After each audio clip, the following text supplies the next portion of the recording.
କଥା କଥାରେ ଘର ଛାଡ଼ି ଚାଲିଯିବା ପାଇଁ ଧମକ ଦେଉଥିବା ପିଲାମାନଙ୍କୁ ଗେଲୁ, ଧନ, ସୁନା, ଫେରିଆ ବୋଲି ଜମା ବି କହିବେନି।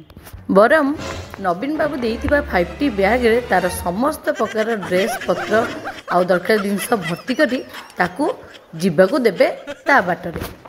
ନେ ଧ ତୋ ବ୍ୟାଗ।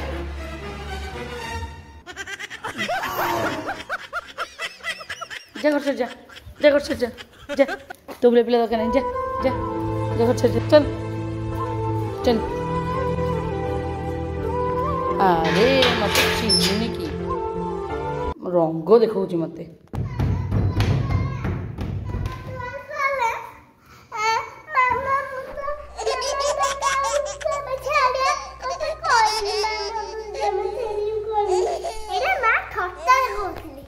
ଥଟ୍ଟାରେ କହୁଥିଲୁ? ତୁ ପିଲା ହେଲେ ମୁଁ ତୋର ମା ହେଲା, ମତେ ସେ ଧମକ ବିଲକୁଲ ବି ଦବୁନୁ, କାରଣ ମୋ ବିନା ତୋର ଚାରା ନାହିଁ। ଆରେ ସକ୍ସେସ୍, ଅଟୋମେଟିକ ବାଟକୁ ପଳେଇ ଆଇଲା।